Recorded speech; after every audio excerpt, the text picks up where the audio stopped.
Ya está grabando.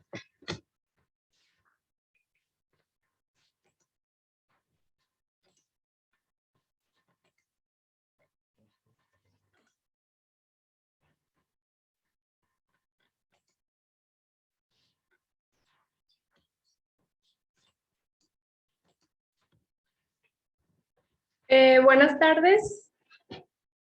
El día de hoy vamos a iniciar con nuestra exposición de la unidad 3, titulada Análisis de serie de tiempo.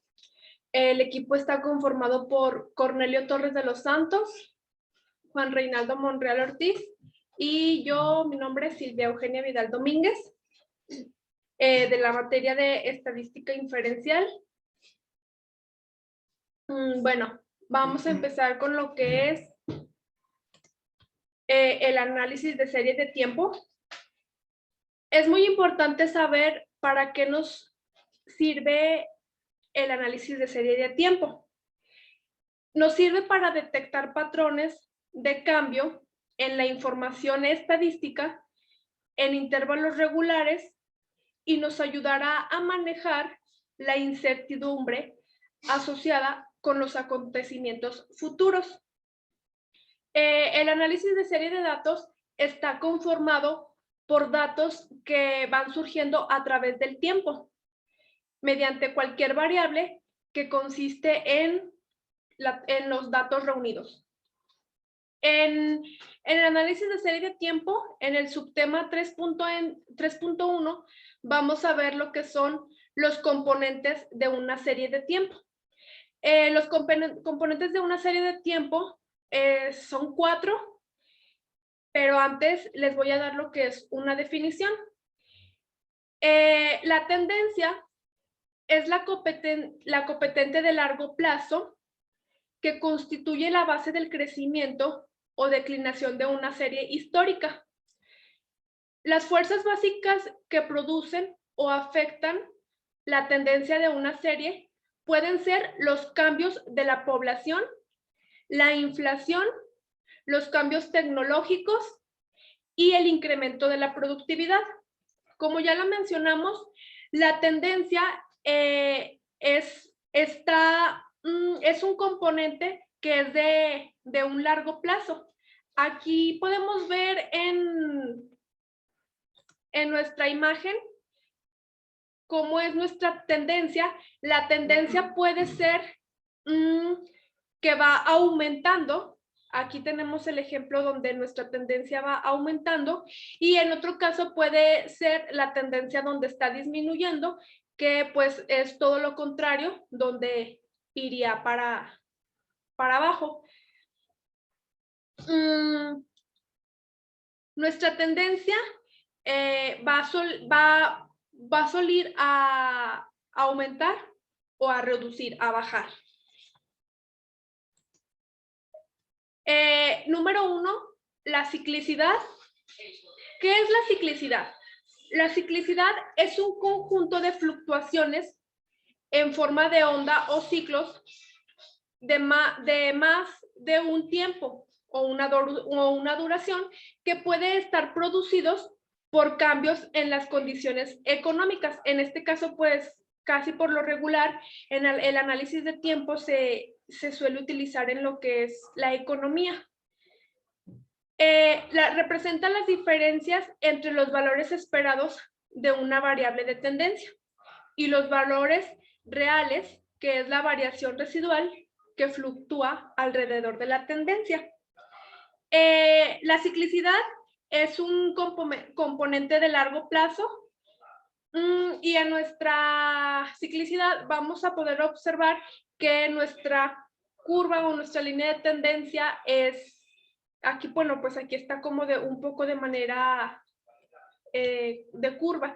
A comparación de la línea de tendencia, la línea de tendencia puede ser recta.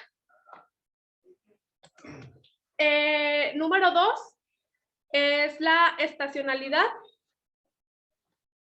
Las fluctuaciones estacionales se encuentran típicamente en 2 clasificaciones, que pueden ser por trimestre, mes o semanas.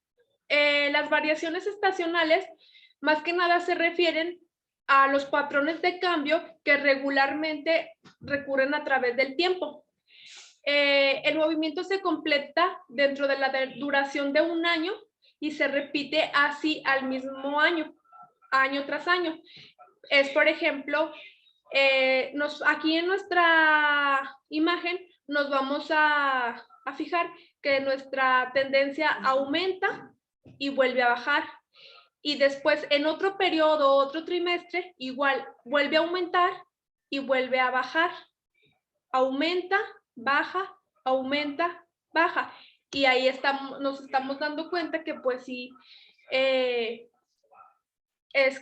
año con año se va repitiendo lo mismo, que aumenta y baja. Nuestra estacionalidad es un componente de corto plazo. Aquí, como se los comenté, lo podemos ver por trimestre, por mes o por semana. A comparación de la tendencia, pues la tendencia es datos en un año, que el periodo es largo. Y el punto 3 es la aleatoriedad. También la aleatoriedad la podemos conocer como irregular y es un componente de un muy corto plazo. Es algo impredecible y nos ayuda para poder tener los datos de manera aleatoria. En este comportamiento irregular está compuesto por fluctuaciones causadas por sucesos impredecibles o no periódicos, datos que no están concretos, que es como el clima, que es poco usual, las huelgas, las guerras, los rumores, las elecciones y cambios de leyes.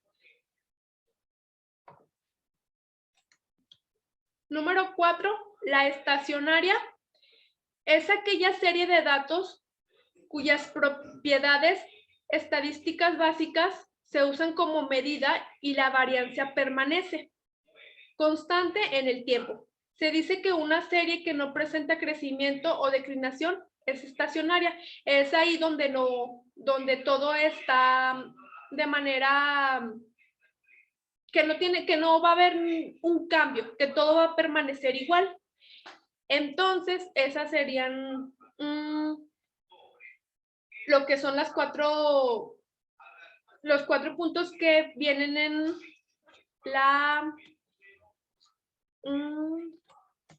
lo que les comenté, que son los componentes de una serie de tiempo. Ahora vamos a ir con el punto 3.2, que va a estar expuesto por mi compañero Reinaldo.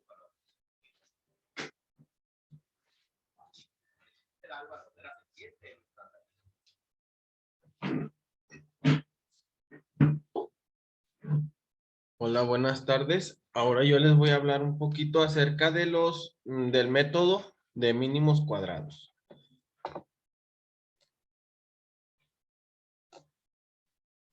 El método de mínimos cuadrados es una técnica de optimización matemática que, dada una serie de mediciones, intenta encontrar una función o una recta que se aproxime a los datos o a un mejor ajuste. Intenta minimizar la suma de cuadrados de las diferencias ordenadas, llamadas residuos, entre los puntos generados por la función y los correspondientes entre los datos. Específicamente se llama mínimos cuadrados promedio cuando el número de datos medidos es 1 y se usa el método de descenso por gradiente para minimizar el residuo cuadrado. Se sabe que el mínimo de cuadrados promedios minimiza el residuo cuadrado esperado con el mínimo de operaciones por interacción, pero requiere un gran número de interacciones para converger.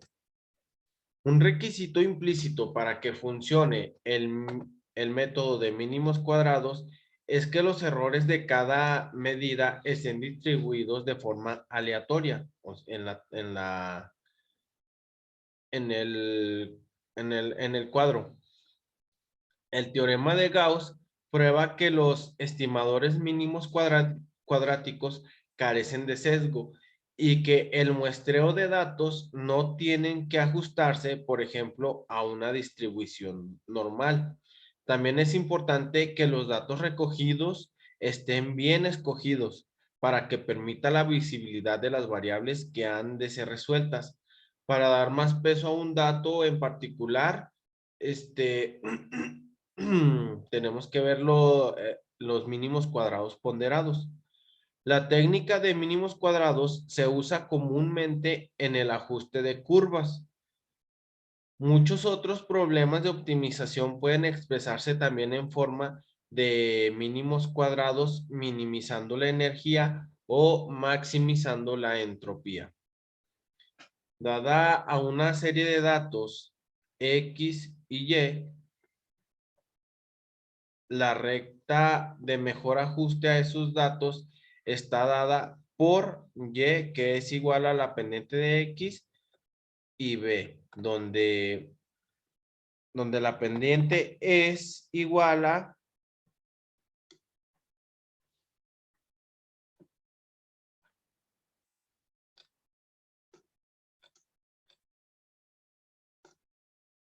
aquí la pendiente es igual a el número de datos que multiplica a la suma de X por Y menos la suma de X que multiplica la suma de Y. Todo esto dividido entre el número de datos que multiplica a X al cuadrado menos la suma de X, todo esto al cuadrado. Aquí no nos debemos de confundir porque es X cuadrada. Todos estos datos lo tenemos que sacar en una tablita como en clases anteriores para no confundirnos y tener de una vez todos los datos ya puestos. La ordenada a la origen, que es representada por B, es igual a la suma de X al cuadrado que multiplica a la suma de Y, menos la suma de X por Y que multiplica a la suma de X. Todo esto dividido entre el número de datos, que es N, por la suma de X cuadrado, menos la suma de X, y esta suma la vamos a elevar al cuadrado. Como les digo, tenemos que realizar una tablita para poder sacar estos valores para la hora de poder sustituir los valores aquí en esta fórmula, no confundirnos. Por ejemplo, aquí en esta, donde va en la ordenada al origen, nos podemos confundir con el número de datos por la suma de X cuadrada menos la suma de X al cuadrado. Aquí tenemos que tener cuidado. En el caso frecuente en el que la recta debe pasar por el origen, su ecuación será, y la pendiente es, aquí la fórmula es, pendiente es igual a la suma de X por Y entre la suma de X al cuadrado. La bondad del ajuste por mínimos cuadrados se puede estimar calculando el coeficiente de relación, que es el número de datos que multiplica a B por la suma de Y más M, que es la pendiente, por la suma de XY menos la suma de Y al cuadrado. Todo esto dividido entre entre el número de datos que multiplica a la suma de Y cuadrada menos la sumatoria de Y al cuadrado. Un coeficiente de correlación próximo a la unidad indica un buen ajuste. Debe tenerse en cuenta que los datos experimentales estarán afectados por sus incertidumbres y por tanto los valores de la pendiente y de la ordenada al origen tendrá también incertidumbre.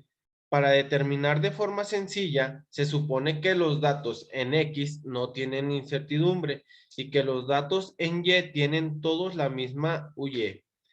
Entonces,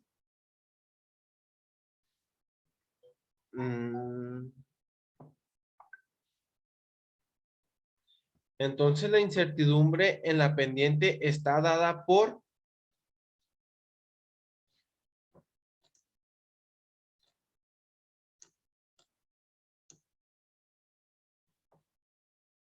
la correlación de la alfa es igual a menos la raíz cuadrada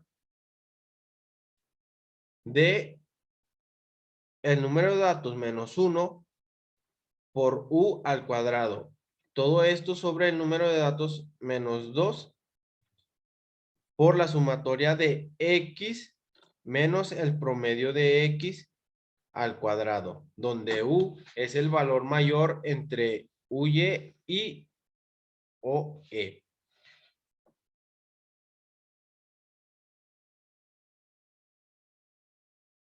Y ahora continuamos con el método de promedios móviles.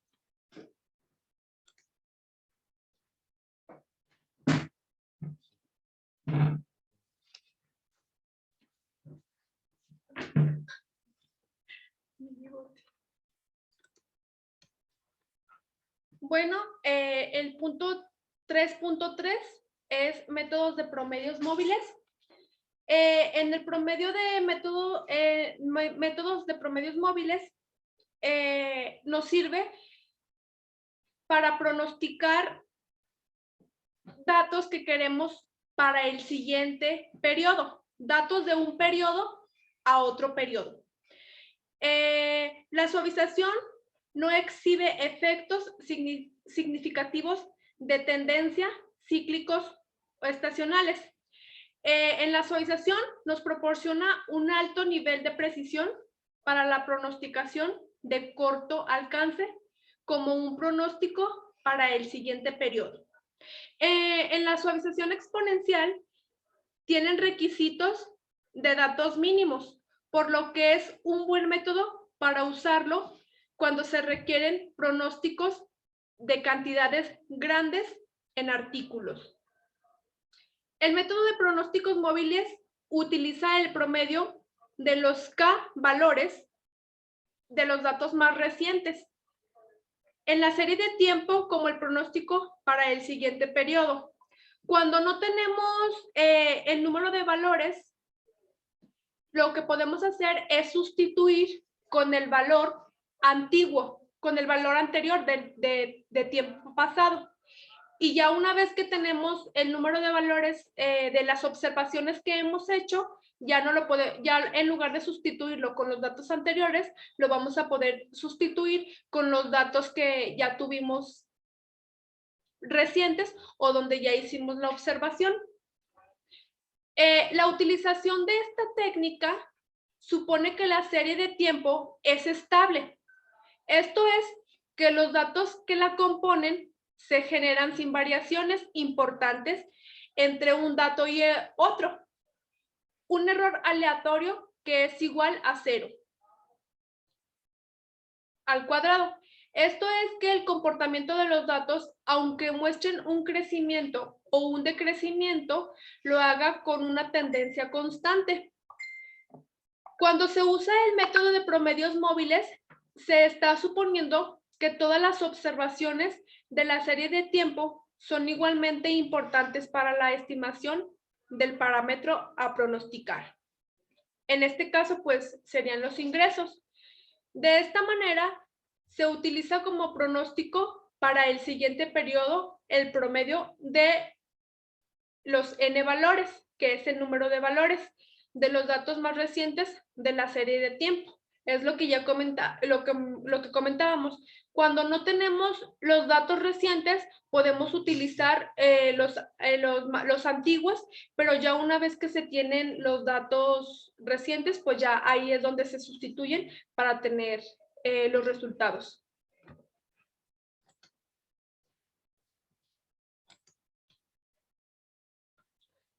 Utilizamos una expresión matemática, tenemos que el término móvil indica que conforme se tiene una nueva observación de la serie de tiempo, se reemplaza la observación más antigua de la ecuación y se calcula un nuevo promedio. Aquí tenemos la fórmula que nos va a dar el promedio móvil, que es igual a la sumatoria que multiplica, bueno, la sumatoria del número de valores de datos más recientes.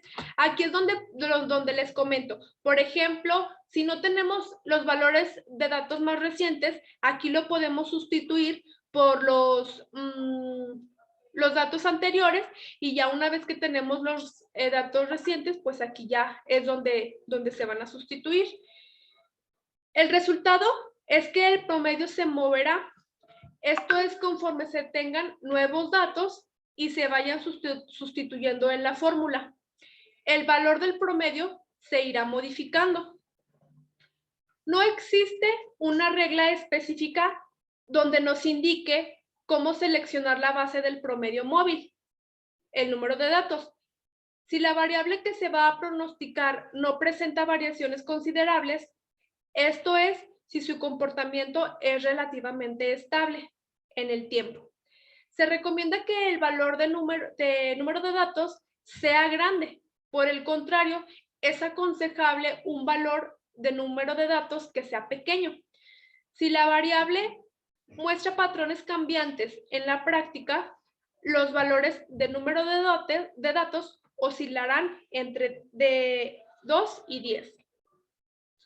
El método de promedios móviles es muy útil cuando se tiene información no desagregada y cuando no se conoce otro método más sofisticado y que permitirá predecir con mayor confianza. Para eso se utiliza lo que es el método de promedios móviles. Ahora veremos métodos de suavización exponencial.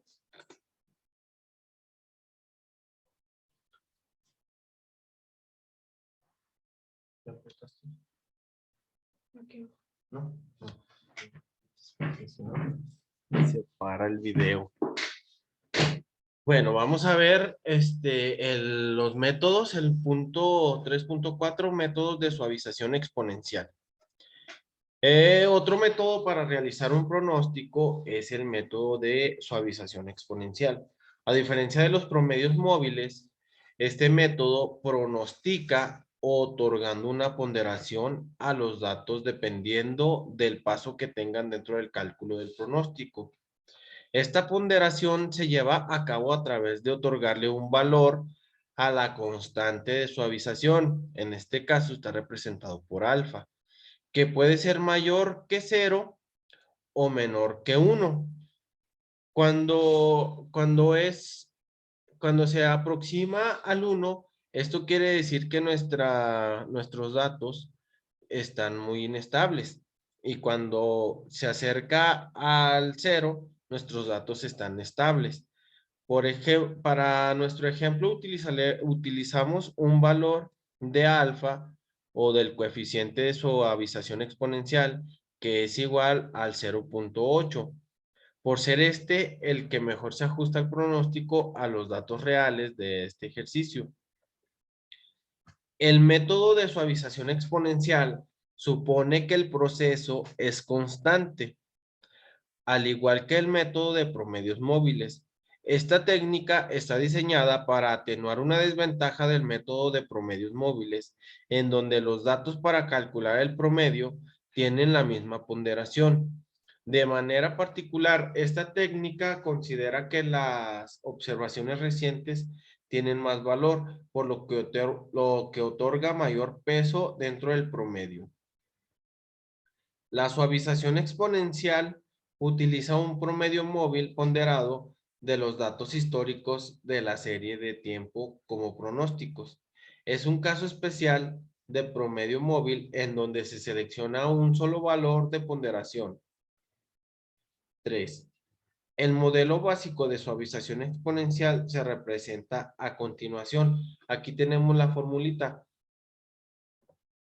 que es el pronóstico del periodo, que es igual a el coeficiente de relación que multiplica. Ay, sí, sí está la fórmula.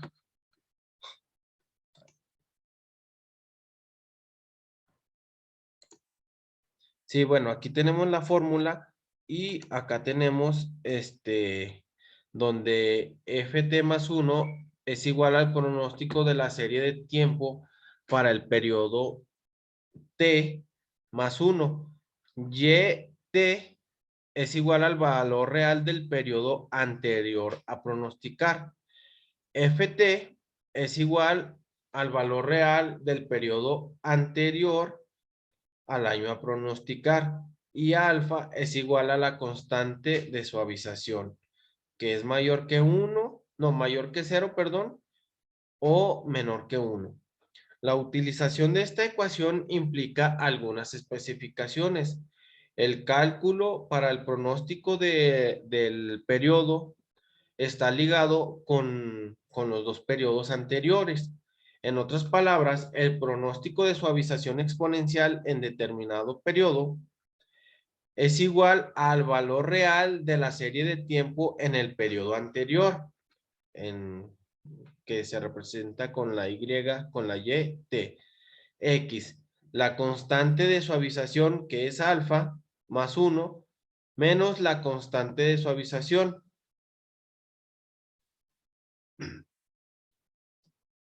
X, el periodo anterior, no, perdón, no es X, es por.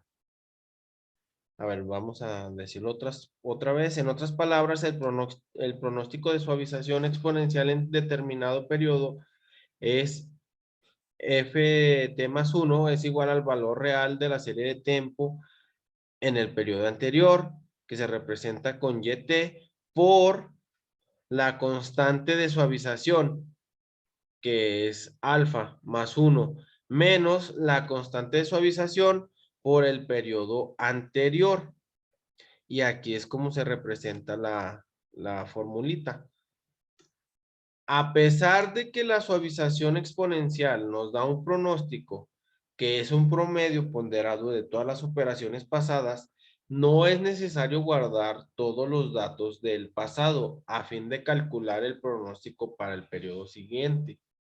De hecho, una vez seleccionada la constante de suavización, que en este caso es alfa, solo se requiere de dos elementos de información para calcular el pronóstico. La ecuación 2 nos muestra que con un coeficiente de suavización exponencial dado, podemos calcular el pronóstico para el periodo actual, simplemente conociendo los dos valores reales y pronosticados de la serie del periodo, del tiempo de periodo, es decir, el periodo anterior a pronosticar y el valor del año a pronosticar. La elección de la constante de suavización alfa es crucial. La estimación de pronósticos futuros. Si la serie de tiempo contiene una variabilidad aleatoria sustancial, se preferirá un valor pequeño como constante de suavización. La razón de esta aseveración es que gran parte del error del pronóstico es provocado por la variabilidad aleatoria, por lo que un valor pequeño de alfa permite un pronóstico mejor. Por el contrario, para una serie de tiempo con una variabilidad aleatoria relativamente pequeña, valores más elevados de la constante de suavización tienen la ventaja de ajustar con mayor rapidez los pronósticos que ocurren, errores de pronóstico y permitiendo, por lo tanto, que el pronóstico reaccione con mayor rapidez a las condiciones cambiantes. En la práctica, el valor de alfa está entre el 0.01 y 0.90. Aquí tenemos una pequeña tablita donde vienen estos datos. Utilizando la ecuación 2, sustituimos los valores correspondientes para hacer el pronóstico para el año 1992, sustituyendo valores, nos quedaría que F ingresos de 1992 es igual a 0.8 multiplicando esta cantidad. No, aquí nada más es sustituir la fórmula. Aquí vamos a sustituir la fórmula para hacer el pronóstico de 1992. ¿Qué es esto? Como ya sabemos, ocupamos los datos de los 2 años anteriores. El mismo procedimiento se realiza para el resto de los años y obtenemos el resultado que aparece en el cuadro 2. Una vez que se calcula los diplomados de gestión en gestión estratégica de las finanzas públicas, el doctor, una vez que se calculan los diplomados en gestión estratégica de las finanzas públicas, DR, Instituto Tecnológico y de Estudios Superiores de Monterrey, México, 2006, pronósticos de ingresos y egresos. La diferencia entre estos dos nos da el ahorro que aparece en la última columna del mismo cuadro. Podemos observar que el pronóstico se ajusta más a los datos reales que en el caso de los promedios móviles. Este método nos permite realizar un pronóstico más confiable que el caso anterior. Claramente se observa que el pronóstico tiene un mejor ajuste y la diferencia entre los valores reales y los pronosticados es mínima. Aquí podemos ver el ahorro y el ahorro que se sacó en la última columna. Ahora continuemos con las tendencias no lineales.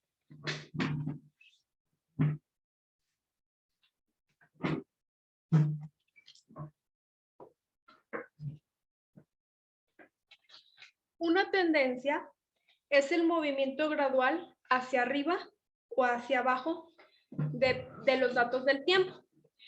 En el caso de tendencias no lineales, los dos tipos de curvas de tendencia de uso más frecuente son las curvas de tendencia exponencial y la curva de tendencia parabólica. Una curva de tendencia exponencial común refleja una tasa constante de crecimiento durante un periodo de años. La curva exponencial debe su nombre al hecho de que la variable independiente x es el exponente de B1 en la ecuación general. La fórmula número 3b nos indica que es igual al valor de y en el año 0, B1 igual a la tasa de crecimiento. De la obtención del logaritmo de ambos lados resulta la ecuación de tendencia lineal logarítmica. La fórmula 4 nos indica la ventaja de la transformación de logaritmos, que es la ecuación lineal para el análisis de tendencias. Pueden aplicarse a los logaritmos de los valores cuando las series de tiempo siguen una curva exponencial. Los valores logarítmicos pronosticados de y pueden reconvertirse después de las unidades de medida originales mediante la obtención del antilogarítmico de los valores. Una línea de tendencia logarítmica es una línea curva que se ajusta perfectamente y que es muy útil cuando el índice de cambios de los datos aumenta o disminuye rápidamente y después se estabiliza. Esta línea de tendencia logarítmica puede utilizar valores positivos o negativos. En el siguiente ejemplo, bueno, eso ahorita lo vamos a ver. Por ejemplo, podemos tener las líneas de tendencia, donde aquí nos indica que podemos tener representadas por una curva o puede ser la línea de tendencia recta. Por ejemplo, si nos vamos a la primera diapositiva, me voy a regresar.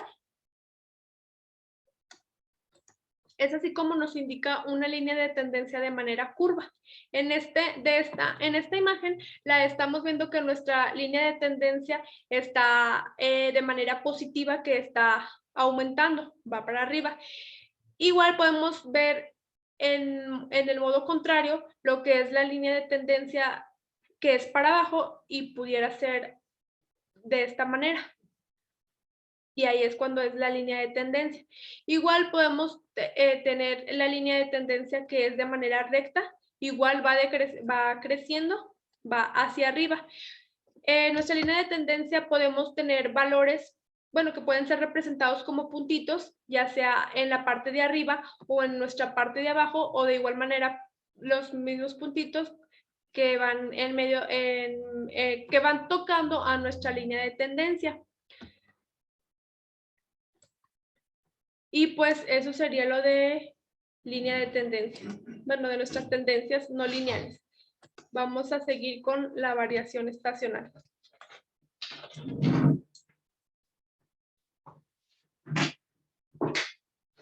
Continuamos con el 3.6, que es la variación estacional. A variación estacional nos referimos que nada más es por estaciones o por lapsos de tiempo muy cortos o muy definidos. El análisis de las variaciones estacionales tiene por objeto determinar oscilaciones de periodo corto, como ya lo habíamos dicho, inferior o igual al año, por lo general, que son de máximo interés para el economista o empresario, para la mejor organización de sus actividades operativas. En una segunda fase, se trata de eliminar tales variaciones de datos, de los datos observados que permitan apreciar de cierto modo la influencia de causas importantes de variación en las series cronológicas. La dificultad principal del análisis de la componente estacional radica en el hecho de que en la práctica tal variación no es idéntica en el transcurso de los años. Bien sea porque se desplaza de un mes a otro o porque varía en intensidad. Muchos y variados son los métodos preconizados por la estadística para determinar la variación estacional, basados en unos en la hipótesis aditiva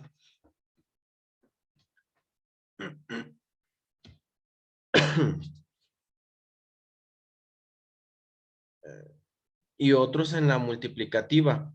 Todos ellos tratan de aislar la variación estacional eliminando los otros componentes por resta algebraica o por cociente, según sea la hipótesis inicial o de combinación. Deben, pues, ser eliminadas la tendencia secular y las variaciones accidentales. Cuando el periodo de estudio es corto, la variación cíclica puede suponer incluida en la tendencia, por lo cual al eliminarse esta, queda también eliminada aquella. De todos los métodos usuales, se expondrá solo uno, basado en la hipótesis aditiva, denominado método de las medidas mensuales. El problema que nos propone resolver es el encontrar una curva tal que, tal que en el eje de las abscisas estén representadas los meses del año. Por ejemplo, T, que es periodo de tiempo 1, 2, 3 hasta el 12. Y en las ordenadas, la variación promedio correspondiente a cada uno de los meses del año, prescindiendo por cierto de otro tipo de variaciones, ya sean tendencias cíclicas, no anuales, o accidentales, aleatorias. Determinada la tendencia, bien sea un ajuste analítico, bien mediante el método de promedios móviles, la variación estacional puede determinarse a través de los siguientes pasos. 1. Se determinan las desviaciones de los datos de la serie respecto a la tendencia, o sea, la diferencia entre los datos y el valor correspondiente, perdón, a la tendencia. Aquí tenemos la formulita. 2. Se calculan las medidas aritméticas de las desviaciones correspondientes a todos los eneros, todos los febreros, etcétera, así por cada mes. Este paso tiende a eliminar la componente cíclica e irregular, quedando únicamente la componente estacional. Se redondean, en el paso 3 se redondean estas medidas y los resultados son la estimación de la variación estacional para cada mes. El método del cálculo se desarrolla mediante el proceso que expone a continuación reflejadas en la siguiente tabla, en la tabla 4, en la que se ha prescindido del año inicial 1977 por no disponer de datos para la tendencia de sus primeros 6 meses y del último año, que es 1982, por ocurrir lo mismo. Para el último semestre de dicho año se puede usar suma cuando los eneros tienen valores muy grandes. Y aquí es donde vemos la tablita, la tabla 4, que es el cálculo de las variaciones estacionales. Aquí como vemos, son los meses y los años. Y las medidas mensuales y la variación estacional. Las 4 primeras columnas han sido obtenidas restando de los datos iniciales los valores de la tendencia, diferencias que resultan positivas y negativas. La columna de totales es la suma algebraica de todos los eneros, de todos los febreros y etcétera. La columna de medidas mensuales se obtiene dividiendo los valores de los totales por 4, que es el número de años utilizado. Por último, la columna variación estacional es la misma que la medida después de someter los valores de esta a un redondeo que hace que la suma de las variaciones estacionales sea 0, que se efectúa de la siguiente forma. Se suma la columna de medidas y se divide esta suma por 12. Esta por 12. Si el resultado es positivo, se resta de cada una de las medidas mensuales y si es negativo, se suma. En nuestro caso, el total de la medida de las medidas vale 0.1150 y por lo tanto se divide entre 12, que es igual a 0.0095. Este valor se resta algebraicamente a la columna de medidas y el resultado se redondea a 2 cifras decimales, que es la aproximación con la que venían dando los datos iniciales, conservando la segunda cifra decimal o forzándola a una unidad, según que las dos últimas formen un número menor o mayor que 50 respectivamente. Así pues, tenemos esta operación. Se representa ahora la variación estacional en un gráfico en el que como abscisa se toman los distintos meses y en ordenada los valores obtenidos. Y así es como se forma el componente estacional, que vemos que tiene bajas y sube cuando va agarrando otros valores. Y esta fue nuestra presentación. Esta fue nuestra presentación acerca de los análisis de series de tiempo.